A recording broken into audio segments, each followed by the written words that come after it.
Dave, Zirin, Meghan, and McPeak. I'm looking at least 30 centimeters or at least 12 inches for you, Dave, of snow outside my window. So before we bring it in with Morgan Campbell for another week, I got to get you guys' philosophy. Meghan McPeak, we'll start with you. Are you an intermittent shoveler, or do you wait till all the snow has fallen and then go shovel it all regardless of how deep it is? For myself, it depends on how much has already fallen. Like if it's a good amount, like half a foot, 15 centimeters for our Canadian fans, then I'll probably get out there and at least, make a path so that the car can get out of the driveway and, people can get to the car doors. Shout out to my parents, they're older, so I got to think of them too. However, thankfully, prior to my parents moving into the house they're in now, our driveway was bigger, and eventually my dad finally thought it was a good idea to get a snow plow. So I was out there anytime the snow was on the ground, just getting a chance to run that thing. So if it's shoveling, I'm trying to get it as much as possible done so that it's the least heavy in the long run. Okay. Good to know. Dave, Zirin, what about you? Please. I got a 16-year-old daughter and a 12-year-old son. If I'm doing the shoveling, something's very wrong in our house. Perfect. That was the philosophy my parents had. Exactly. That's how I got good at this. As for me, I'm the chief shoveler in my house, and I live on a corner, so I got to shovel around the corner. But me, I shovel one time. I don't care how much snow falls. I ain't going out there twice. I will go out there one time and shovel 3 feet of snow for 45 minutes, 60 minutes, 90 minutes. It's Canadian cardio. The gyms are closed. I'm ready. Welcome back to another week of Bring It In with Morgan Campbell. I'm your host, Morgan Campbell. We've met the Bring It In panel, Dave Zirin, sports editor of The Nation, author of 10 books with an 11th on the way, and Meghan McPeak, play-by-play voice of the Capital City Go-Go and the Washington Mystics, and a Hamilton, Ontario native. I'm your host, Morgan Campbell. So this week on Bring It In, we're talking a number of things. We're talking social media versus soccer versus racist fans, and who's going to win this battle royal. We're talking Chris Doyle and the Friday news dump out of Jacksonville and what happens when you try to sneak a strength coach with a long history of racism under the radar. We are talking Masai Ujiri. We're also talking national anthems. But before we do any of that, we're going to talk Black History Month book recommendations. Now, I'm not wearing this shirt because it's Black History Month, but it is Black History Month. So it's always time to shout out Tony Mr. USA Atlas, one half of the first Black tag team to win the WWF Tag Team Championships, alongside Truro, Nova Scotia's own Rocky Johnson. We're going to get to my pick in a minute. Dave Zirin, Black History Month, what's your book recommendation? All right, I've got with me a first edition of the 1969 book, Revolt of the Black Athlete by Harry Edwards. Now, this book is so old that it doesn't say Dr. Harry Edwards because he hasn't gotten his doctorate yet. It's just Harry Edwards. Harry Edwards, for those who don't know, was the organizer of the Olympic Project for Human Rights that attempted to organize a boycott of Black athletes at the 1968 Olympics in Mexico City, where, of course, as you can see on the cover of the book, Tommy Smith and John Carlos raised their fists. Now, this book was not only ahead of its time, but it's very relevant today. I mean, I was thumbing through it, and all the issues that Harry Edwards is talking about are the issues we speak about on this show as 2021 issues. It's remarkable. I mean, it's also remarkable because it's a work of sports sociology written before there was even such a discipline as sports sociology. It's also a book, if people have seen the 2019 movie High Flying Bird, this book is the climax of the dang movie. See the movie on Netflix. It's very good. It's about a young basketball star and all the pitfalls of fame and greed and everything that exists.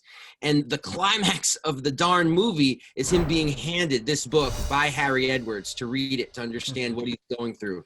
And I got to say, before I pass the ball back to you, Morgan, look at this author photo. There has never been a cooler author photo in the history of the time. A cooler customer you've never seen than Harry Edwards. Cigarette in right hand, buttons, beads, hat, sunglasses, showing the world that he knows what time it is. So I can't recommend reading this book enough. It's so relevant for today. Revolt of the Black Athlete. Harry, soon to be Dr. Harry Edwards. Absolutely. Harry Edwards, Division I athlete, if I'm not mistaken. Track and field. Was he a thrower? Yeah, track and field at San Jose State, Speed City. Absolutely. And so for all the when nerds like us start talking sports and the jocks are like, well, what do you know about sports? What level did you play at? Hey, D1 athlete here. Again, and not just any track program, Speed City, where they were spitting out Olympians and world-class performers, one after the other, after the other. And to your point, Dave, he is creating this field of sports sociology on the fly, but what he wrote back then still holds up now. When you think about the genesis of any other field, any other sport, like you watch the first people play in the NBA, like could those guys play right now? Absolutely not. You watch these guys that Babe Ruth used to hit 60 home runs off of.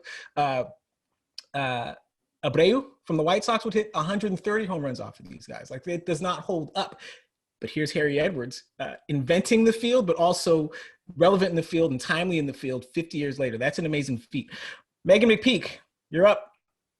If you're still with us, you know that I'm an audiobook person. So I can't show you my iPad because the book cover is not popping up big enough to show it. But it is called The Black Friend on Being a Better White Person by Frederick Joseph, who is a great Twitter follow if you're not following him on social media as well too. But basically this book is his take on how to be a better friend to Black people through his experiences as a Black man living in America, as well to just giving different anecdotes on the thing that people are still trying to figure out, which is allyship. How can you be a better friend to your Black friends if you're not Black? And he dives into it. I think like 30 pages in, so I'm still early on the book, but so far it's really thought-provoking for me at least, and I am a person of color, so it's definitely one I would recommend if you haven't heard of it. And again, if you follow him on Twitter, if you're not, make sure you are, because he is thought-provoking on social media, which in today's day and age is really hard to do.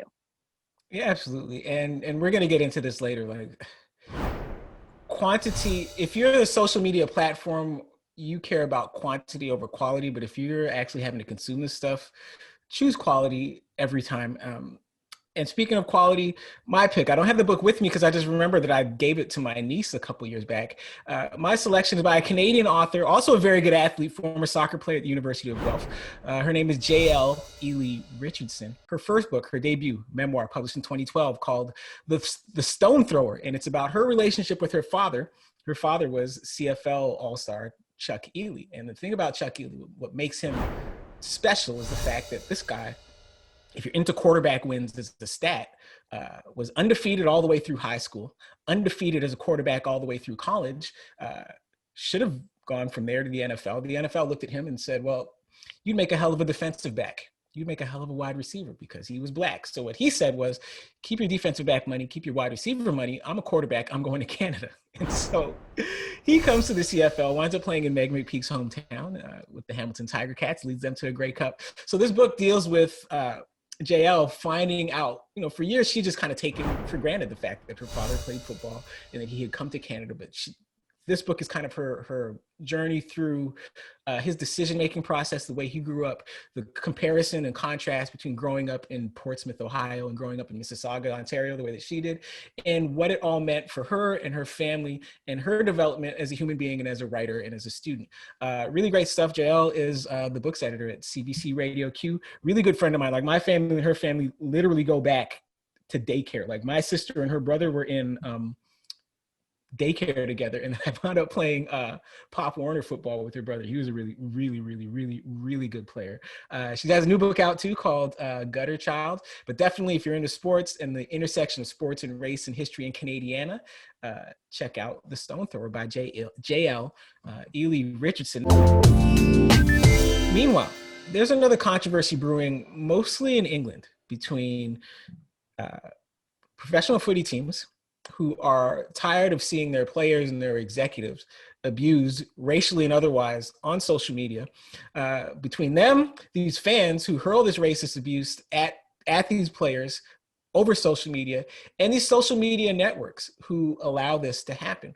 And so a number of these teams have gotten together, written letters to Facebook, Instagram, which is owned by Facebook, and also to Twitter, asking them to crack down on racist abuse from fans over these platforms. And these social media platforms have responded with the resounding meh.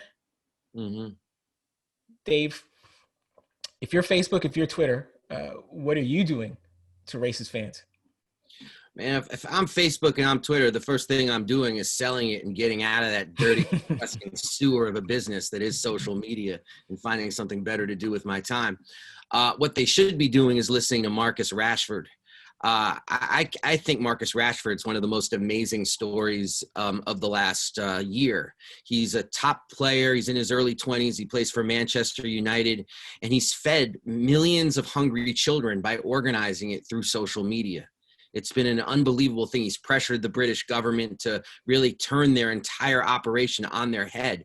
And Marcus Rashford said, the racists have got to go. This is someone who's used social media as an organizer to be able to help people and to be able to fight just the incredible immiseration of the poor during the pandemic era in Great Britain. And he said the racists have got to go. And I would listen to him. And I think what Twitter and Facebook are doing is what they're doing. It's not just for sports, obviously. I mean, these complaints have rung out from all facets of society saying, why do you not deplatform Nazis? Why do you not deplatform people for racial slurs? Why do you not deplatform people whose active intent is about racist bullying or even organizing racist violence? And I think one of the things the January 6th thing at the Capitol did is it raised the question of just how serious it is when people use these forums to instigate and organize. I just wish it didn't take what happened at the Capitol to get people to see it, because there have been numerous instances of racist violence that we could point to that before what happened at the Capitol and say, wait a minute, we need some actual restrictions on how social media platforms people who aren't there for speech purposes, but who are there to actually try to destroy other people. Right, but as long as it stops short of actual violence, or as long as there is enough daylight in there to allow some plausible deniability about whether or not these posts led to violence, then Facebook and Twitter, for the most part, say, well, we're not the free speech police. We can't tell people what to say. We just want to give people a platform, which is sort of the answer. But the bigger answer is, again, going back to the discussion about the difference between quantity and quality. I don't know how worried they are about the quality of engagement, the quality of discourses on there, because what they're selling is not quality. What they're selling is quantity, because all these people are on here leaving these racist comments. Those just count as engagements, and the numbers keep ticking up, making the algorithm happy. And what they are selling to advertiser, whoever, is data based on engagements, based on how many people are on there, based on what they're doing while they're on there. So if they do anything that shrinks the number of followers on there, shrinks the number of engagements, that could cost them some money. So they're not really eager to do that, even though making a play for quality might actually be better for their business. But Meghan McPeak, how would you like to see these leagues handle this from here? There's been talk and suggestions that the leagues and the teams say, well, let's get our fans to boycott these social media outlets for a day. How would you like to see them handle it? I think the fact that they're having the conversation is a good step, because they're realizing that the athletes are actually they're actually dealing with this, and it's not just something they're making up. They're recognizing that this is a problem, and they're recognizing that this is an issue, that the fans are throwing these racist epithets at them, but yet they're the same fans that are celebrating when the team wins and the athletes do something amazing on the field. So it's going hand in hand with teams and the leagues trying to figure out the best way to police this or to handle this. And I think the fact that they're simply willing to have the conversation of what can we do and what should we do in order to stop this or limit it with our fans. I think a big step is they should be looking at these accounts and seeing what they're doing and finding out if any of them are season ticket holders and removing them as season ticket holders, taking away the product that they're paying for. Because if you stand with the athletes and you stand with your players, then that's a big step, because you're showing that you have your athletes back and you're showing that you have the force with them, and that what they're saying is true, and you stand by them, and that you do not stand for racism and racial epithets being thrown at them. I think that's a big step as well too. But the fact that they're simply willing to have the conversation is showing that they're willing to move forward and try to be more progressive and realize that the times we are living in is not changing, and things are not getting easier. Things are not getting better as much as a lot of people would like to believe they were going to.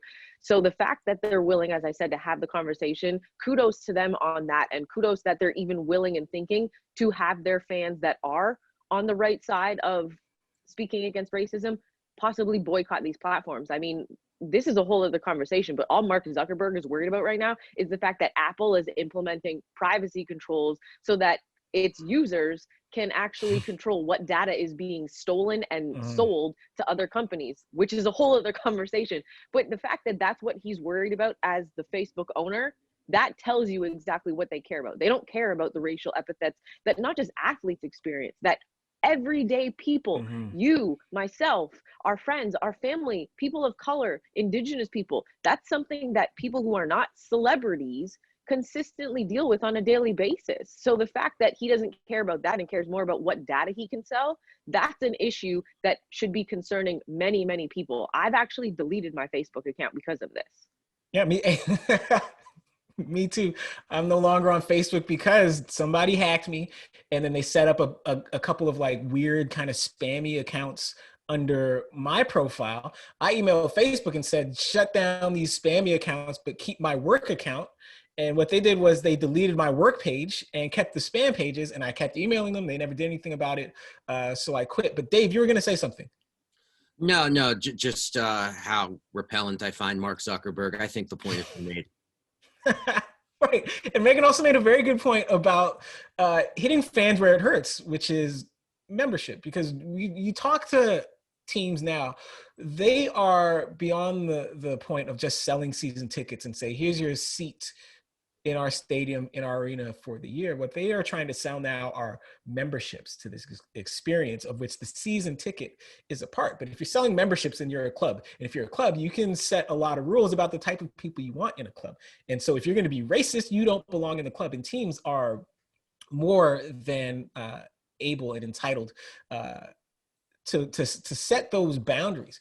But if you're waiting again for Facebook or Twitter, companies whose business strictly is the numbers, and they don't really make a distinction between good numbers and bad numbers, you're gonna be waiting a long time. And so now in Dallas, 13 games into the regular season,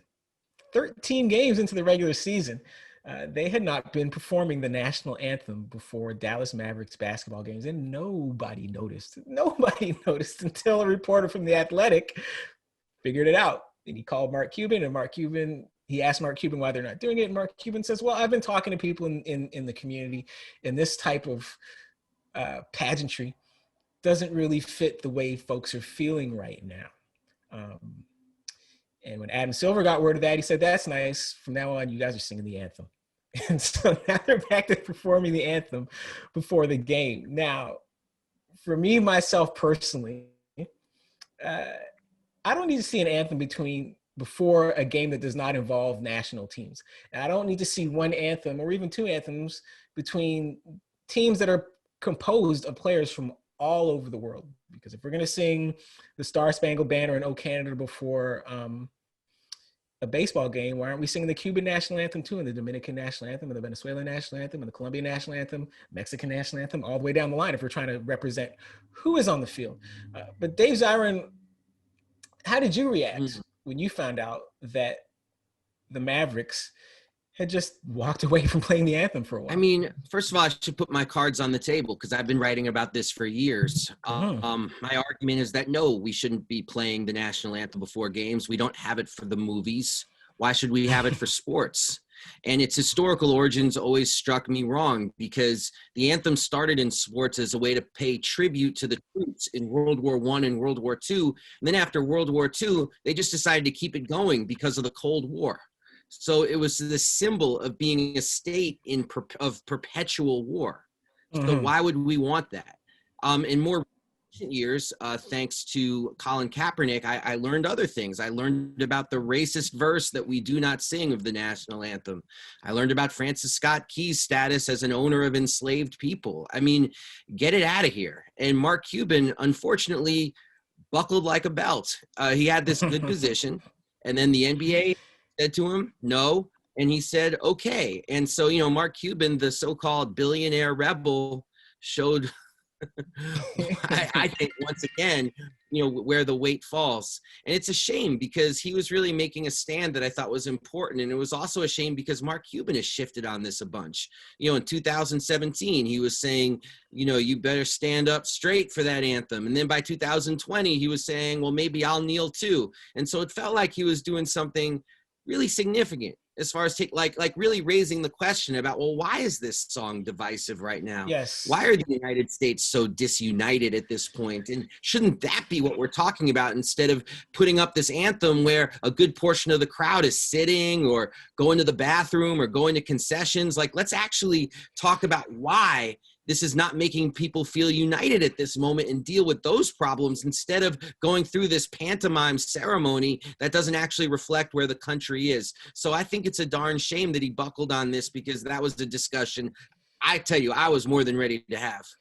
Absolutely, Dave. And you raise an interesting point, because when you talk about fans going to the bathroom during the game, fans talking during the anthem, if you've been in a press box, especially before a baseball game, you'll see guys, a small number of women, only because there aren't a ton of women covering baseball, but mostly guys stand during the anthems right over their keyboard and continue typing.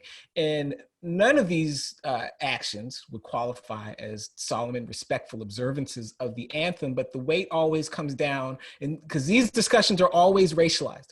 Always racialized. I can watch a hockey game or a baseball game and probably see a guy spit during the anthem, but it's always a question of whether or not the Black athletes are paying enough respect to the country to satisfy some white person. And speaking of cards on the table, I will say this again, as a dual citizen, but as the son of two American expatriates, and as the son of a woman and my mother who routinely got in trouble in middle school for Kaepernicking the anthem. Like, she would just not sing the anthem. She would not say the Pledge of Allegiance, and the teacher would get mad and say, Jeannie Jones, why aren't you saying the Pledge of Allegiance? And she would say basically, well, this country does not pledge allegiance to me as a Black person. So I won't say the Pledge of Allegiance to this country till this country pledges allegiance to me. And it is short-sighted and ignorant of everything that's going on to act as though Black Americans especially cannot acknowledge the trauma that Black communities especially have been undergoing during the Trump years, during the election, during the pandemic. And we should not have to act like everything is okay. Meghan, how would you feel about national anthem-free pro sports? I'd be fine with it. Like, quite simply, like, I know, and I'm going to keep their names to myself, but I know numerous athletes who because the run of show when it comes to being a professional athlete on, what time this happens, what time that happens. So players know what time the anthems typically go. And I know numerous athletes in different sports who conveniently have to use the bathroom within, a minute and a half of the anthem being played, and they return in time for lineups. Right. Because that's technically not going against the CBA or any rules that say you have to be on the floor for the anthem, this, that, and the third, because you've left prior to the anthem. And to my knowledge, none of them have told me that they've been fined or been reprimanded for it, which is also why I'm going to keep their names to myself so that I don't get them in trouble. But I'm not talking NBA, I'm talking numerous different sports that have conveniently not been there.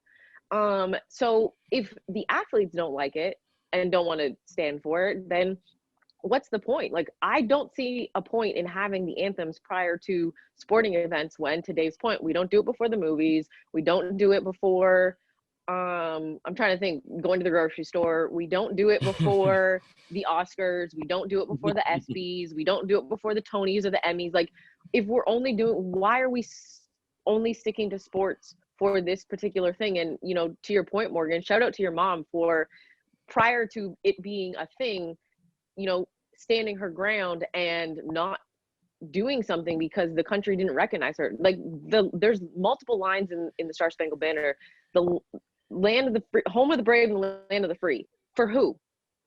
For who? Because it's not for people of color. It's not for indigenous people. It's not the land of the free and the home of the brave for everyone. So to your mother's point, until the country pledges allegiance to all people and all Americans in the country, why should they do the same? for the point of Dave making that, there was a stanza taken out of it. Like the first line of it is no refuge could save the hireling and the slave. That's one line of 4 lines that were taken out of the Star Spangled Banner because of the racial epithets and undertones of that song. And again, written by a slave owner. Meanwhile, we almost got duped by an old Friday night news dump, because what happened was Dave's favorite coach, Urban Meyer, he's about to take over this job as the Jacksonville Jaguars head coach.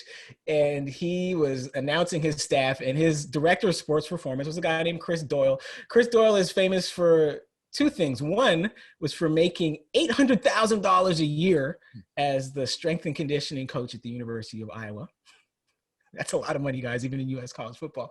And 2 was for taking a $1.1 million buyout after a series of players complained that he would routinely say racist things and routinely bully them. He told one player, a black player, of course, that he was going to send them back to the ghetto. Told another black player that maybe football is not for you. You should try rowing. But wait a minute, black people don't like boats. They don't like water. And when these players came out, more players, former players, there's like a Me Too moment, started joining the conversation. This guy got $1 million to leave because he was too racist to coach college football. And his punishment for being too racist to coach college football is a promotion to the NFL. Dave Zirin, have you ever seen, and so the Friday news dump was folks, like a lot of folks, including the Fritz Pollard Alliance, raised a lot of objections to this guy getting promoted to the NFL. But Dave Zirin, have you ever seen anybody fail up the way that Chris Doyle nearly did? I don't know. Did you realize who the president was the last 4 years? That's the platinum standard for failing up. But I think that what Chris Doyle has done is shown racist meatheads everywhere that you too can make $70,000 a month in Iowa. And no amount of idiocy is going to stop you. Look, Urban Meyer, before this tenure ends in Jacksonville, he's going to be known as Urban Decay, or maybe Urban Blight, some sort of urban downfall. And I think on that team, there might be an urban uprising. I wish I could buy stock in this being a disaster. He is going to make Steve Spurrier look like Vince Lombardi. The difference between coaching at the collegiate level coaching at the pro level in terms of scrutiny, in terms of your ability to be this little tyrant who's in control of everything. Days are done for Urban Meyer, and he's being asked to speak a language that he just does not speak. And this is only example 1 of what is going to be a tenure that's going to, frankly, keep us in business with things to talk about and keep the Jacksonville Jaguars at the bottom of the standings. It's amazing, Dave, because what Urban Meyer appears to have done is looked at pro football and said, what would make pro football better is if it were more like college football. Yeah. All the players in pro football are better. Meghan McPeak, imagine you go from Humber College and you get drafted into the WNBA, and then you start telling all the coaches, WNBA coaches, that they got to do things the way you did them at Humber College. How would that have gone over? Not well at all. They would have laughed, and that's no disrespect to the way things went at Humber, because it was fantastic. I had a blast there, and I had a blast playing for Denise Perrier and Cornball Glenn. So it wouldn't have gone over well, because you don't do things, to Dave's point, you don't do things at the professional level in the way you did it in college. Like, that does not compute. They do not connect. They do not talk. But Dave, don't discredit my makeup line of Urban Decay, okay? They're fantastic. So we can't call it Urban Decay, because that's a great makeup line. But I digress. Oh, my bad. No, like you cannot. I'm still trying to figure out how he didn't vet the guy. Oh, wait, I have the answer. Because he said he knew him already. Like, how do you, just do a Google search, literally Google his name, and you can figure out the numerous reasons not to give him a job. But I wish that one day I could fail up so gloriously that I get $1 million to leave my job. Right. Right. But first of all, you were paying him grossly too much for a strength and conditioning coach in Iowa. like $800,000, that means that whoever is the strength and conditioning coach at Duke, North Carolina, Kentucky is probably getting over $1 million if that's the case. And then I'm going to fail up to $1 million to leave the place. Like, he's laughing right now. He is literally laughing at all of us. He's the Joker. Well, Meghan, when you mentioned vetting, like that speaks directly to what's so troubling about all this. He was vetted. Urban Meyer knew all of the complaints against Chris Doyle at Iowa. So he decided one of two things. One, that all of these black players were lying, right? And that Chris Doyle was actually a good guy.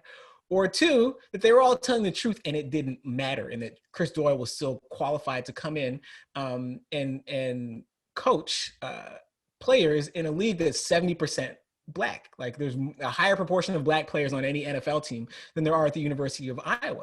And so he just decided that this wasn't an issue. And again, there's a big difference between coaching a bunch of recruits who are thrown together who have no power and coaching a bunch of 27, 28-year-old men who have their own strength coaches, who know how their bodies work, who are not going to respond, who aren't going to respond to this faux military stuff that people who don't know about football think makes good football, but that's not really how good football works. If you don't believe me, ask Bruce Arians, ask Andy Reid, ask all these really successful NFL coaches who are intense as they need to be, but they succeed because they facilitate and they enable good players to be great. They don't force them into something.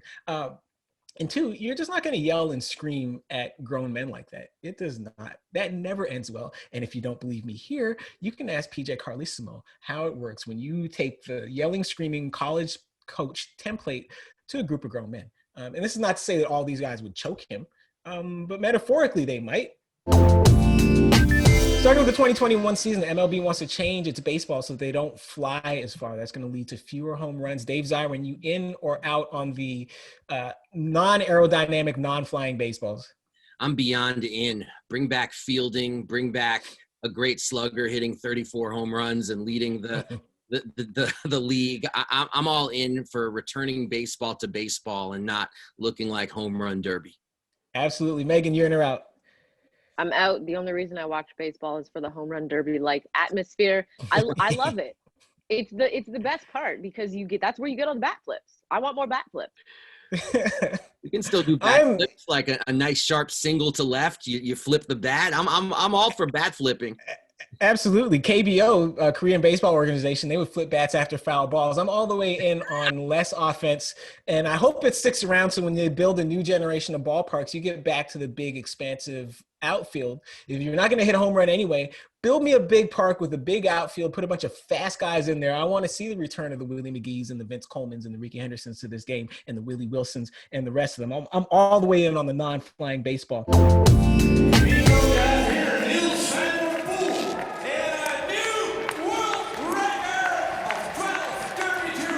Last weekend, Niels van der Poel, who's from Sweden, set a new world record in the 10,000-meter long track speed skating race. But that wasn't the whole story. The backstory was that he was a 2018 Olympian. He did pretty well. I don't think he was a medalist. He did okay. And then he took this hiatus from speed skating. He took 2 years. He joined the Army, and he also became an ultra marathoner. He would go out here and run 100 miles at a time. And then he came back to speed skating. Now he's setting the pace, setting world records. Meghan McPeak, are you in or out on this type of extreme cross training? I am out on it for myself. I'm in on it if that is what he chooses to do. I'm just glad that he doesn't have Chris Doyle as a strength and conditioning coach.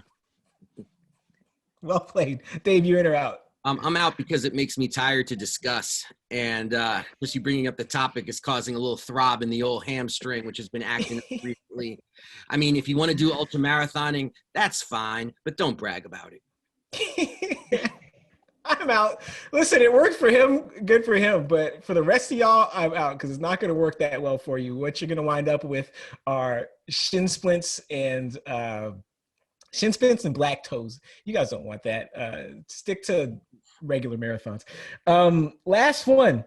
Last week, the NBA warned, one, LeBron James, two, Kyle Kuzma, about violations they had committed under its new rules against flopping. Dave Zirin, are you in or out on the league enforcing these rules fairly against everyone?